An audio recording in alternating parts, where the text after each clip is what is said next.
반갑습니다. 오늘은 조선은 어떻게 망했나 두 번째 시간입니다.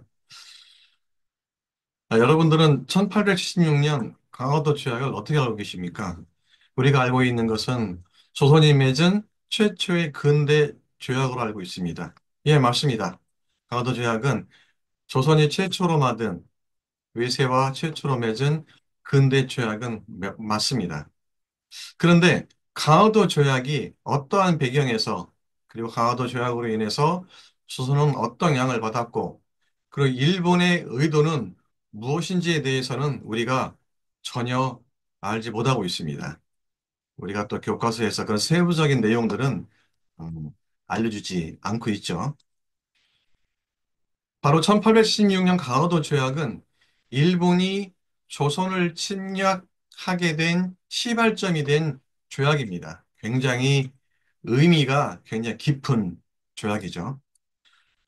앞에 보이는 그림은 1875년, 그러니까 강화도 조약이 맺어지기 1년 전에 일본이 운영호라는 군함을 이끌고 강화도에 도발한 그런 내용을 일본인의 시각으로 그린 그림입니다. 보면 섬이 있고, 그다음에 운양호에서 함포 사격에 의해서 강화도가 이렇게 파괴되는 그러한 그림을 그렸죠. 바로 1875년, 바로 일본이 강화도에 도발이 있었습니다. 그러니까 강화도 조약이 맺어지기 1년 전이죠. 잠깐 1875년 상황을 한번 짚어보도록 하겠습니다. 1875년은 고종 12년, 그러니까 고종이 흥선대원군으로부터 10여 년 동안, 흥선대원군이 10여 년 동안 정권을 잡고 있었죠. 고종의 친정이 시작된 것이, 어, 바로 고종 10년부터 고종의 친정이 시작됐죠. 그다음 당시 일본을 보게 되면 일본은 메이지 8년이었습니다. 메이지 8년은 어떤 해냐면 메이지 유신이 1868년부터 1871년까지 있었습니다. 그러니까 메이지 유신이 끝난 뒤 약 4년 뒤죠. 그 메이지 유신은 여러 가지 의미가 있는데요. 위로부터의 개혁이었었고, 그리고 메이지 천황 중심의 새로운 정권이 탄생했습니다. 그 가장 중요한 것은 구미 열강을 따로잡는 것. 그러기 위해서는 제도를 개혁하고 산업화를 이루는 운동, 그다음에 경제 산업 분야에서 큰 발전을 일으켜야 한다는 그러한 활동들이 있었습니다. 즉, 부국 강병이었죠. 그리고 식산흥업, 즉 서양 제국에 맞서서 산업자본주의를 육성하고 국가의 근대화를 추진한 여러 정책을 바로 이뤄냈습니다. 여기에서 바로 조선과 일본의 큰 차이점이 있죠. 조선은 쇄국 정책으로 세월을 보냈습니다. 그리고 이후 개혁 정책을 폈다지만 일관성 없는 정책을 폈고, 그리고 정치권의 혼란, 즉 민씨 척족 정치에 의해서 정치권은 혼란에 빠졌습니다. 하지만 일본은 메이지 유신을 통해서 근대화를 이루고 그다음에 부강병을 이루기 위해서 많은 노력을 했습니다. 근데 여기에 더해가지고 일본은 정한론의 야욕을 드디어 표면화시키게 됩니다. 바로 이것이 바로 1875년 일본이 강화도를 도발할 때 그 시기에 조선과 그리고 일본의 가장 큰 차이점이죠. 1875년 운양호 함선을 이끌고 중무장한 일본은 양화진에 침입합니다. 그래서 하안포 사격으로 영존진을 파괴하고 조선 병사와 양민까지 막대한 피해를 입히게 됩니다. 근데 일반적으로 한 나라의 함선이 접근할 때는 그 나라의 를 표시할 수 있는 깃발을 꼽고 접근하게 되어 있는데 운용호는 그러지 않았다는 겁니다. 일부러 도발을 한 거죠. 당연히 조선에서는 아무런 표식도 없는 배에 경고 사격을 했고 거기에 적절한 대응을 했습니다. 하지만 일본은 이를 빌미로 해서 중무장한 은유에서 함선 포격을 가해서 조선에 막대한 피해를 입히게 된 사건이 바로 원효 사건입니다. 근데 이뿐만이 아니고 일본은 원효 사건 일으키기 전인 1875년 5월에 부산포에 중무장한 함선을 또 함선이 침범하는 사건을 벌였습니다. 여기에서 불법적인 측량을 하고 정탐 활동을 한 거죠. 바로 일본은 그 전부터 한국에 대해서, 조선에 대해서 끊임없는 도발을 감행한 거죠. 자, 일본은 운요 사건 다음해인 1876년 7척의 군함을 동원해서 함포를 앞세우고 통상조약 체결을 강요합니다. 여러분, 일반적으로 우리가 통상조약을 체결할 때 함선을 이끌고 통상조약 체결을 하러 오진 않죠. 이것은 바로 무력을 동원해서 조선을 겁박한 겁니다. 이 방법은 1853년 미국 해군 제도 페리가 일본의 개항을 요구할 때 바로 함선을 이끌고 한 것을 그대로 조선에 적용을 한 거죠. 일본의 야욕이 드러나는 순간이죠. 일본은 바로 강원도 조약에서 이러한 조건을 내세웁니다. 운요 사건에 대한 조선 정부의 사죄를 요구하고 그리고 조선 영해에 자유롭게 항해할 수 있도록 하고 그리고 강화 부근 지점에 개항 등을 요구합니다. 자, 일본은 조선 측의 전권 대사로 신원, 그 일본 측에는 부로다 기요다카가 바로 강화도 조약의 조약 협상 대표로 참여하게 됩니다. 우리는 강화도 조약을 조일, 수호, 조규라고 하죠. 통상 조약이죠. 일본에서는 이 강화도 조약을 병자 수교 조약이라고 부릅니다.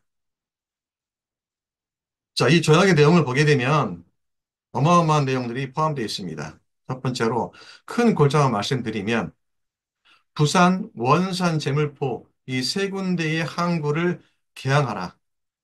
그리고 개항된 이 개항구에는 일본인이 거주할 수 있도록 허용해라. 자, 그 다음에는 일본인이 조선 내에서 일본 화폐를 사용할 수 있게 해달라. 그리고 양국의 무제한 유출을 허용해달라. 그리고 일본 수출 상품에 대해서는 무관세를 요구했습니다. 여러분, 우리가 얼핏 봐도 사실 말도 안 되는 이런 조약 내용을 요구한 거죠. 이런 요구를 관철시키기 위해서 바로 일본은 함선을 이용해서 불평등 조약을 맺으려고 한 겁니다. 자, 근데 조선 정부의 대응을 한번 볼까요? 조선 정부에서는 국제 조약에 대해서 너무 무지했습니다. 그리고 무엇보다도 이 어마어마한 조약, 조선 정부의 엄청난 손해를 끼칠 이 조약 세부 내용을 국익의 관점에서 검토하고 그리고 거부해야 되는데 조선 정부는 위기 모면에 치중했습니다. 당시 조선 정부에는 국제 조약에 대한 전문가도 없었을 뿐만이 아니고 그리고 심도 있는 어떤 검토도 이루어지지 못했습니다. 그리고 전권 대사로 온 전권 대사인 신원의 일기를 보게 되면 통상 조약의 필요성도 못 느꼈다는 겁니다. 바로 이러한 상황에서 조약은 체결됐습니다. 당시의 조선의 상황을 한번 볼까요? 당시 조선은 대원군이 실각하고 고종이 정권을 잡은 시기였습니다. 자, 대원군이 실각하기 전에 어떤 일이 있었나요? 우리가 기억나는 것은 바로 세옥 정책이죠. 대원군은 전국 요지에 바로 앞에 보이시는 척하비를 세웁니다. 척하비를 내용을 보시게 되면 서양 오랑캐가 침범하는데 싸우지 않는 것은 곧 화친하자는 것이요. 화친을 주장하는 것은 나라를 파는 것이니 이를 만대 자손에게 경고하노라. 병인년에 짓고 신민년에 세운다. 바로 이러한 내용들을 전국 요지에 척하비를 세웁니다. 자, 당시에는 민씨 척족과 대립하는 시기였습니다. 그리고 1866년에는 병인 양조가 발생했고, 그리고 1871년에는 신미 양조가 발생했죠. 특히 병인 양조가 발생했던 1860년에는 큰 사건들이 많이 발생했습니다. 그리고 병인 박해가 있었죠. 1860년에는. 그리고 그, 그해 8월에는 미국 상상인 저너럴 셔먼호가 대동강을 따라서 평양에 와서 교육을 요구하는 사건이 벌어졌죠. 그래서 관민이 바로 저너럴 셔먼호를 불태우고 승무원 전원을 사살하는 사건이 벌어집니다. 그리고 10월에는 병인 박해에 프랑스 정부가 함선을 파견해서 병인 박해의 책임자를 처벌하고 그리고 통상수호를 요구하는 요구를 하게 됩니다. 물론 조선 정부를 거부하게 되죠. 조선 정부가 거부하자 프랑스는 외교장관, 즉 강화도에 있는 외교장관에 있는 수천 권의 서적을 약탈하고 그리고 불태우는 그런 사건을 벌이게 됩니다. 그리고 1868년에는 남영군, 즉 흥선대원군의 아버지의 분묘를 도굴하는 사건이 벌어지게 되죠. 흥선대원군은 이러한 사건을 통해서 쇄국 정책을 더욱 강화하게 됩니다. 그리고 전국은 불안한 상황이었고요. 바로 고종 친정 후에도 전국은 계속 불안에 빠졌고 민씨 정권이 득세합니다. 즉 민씨 집안 정권이 탄생하게 되죠.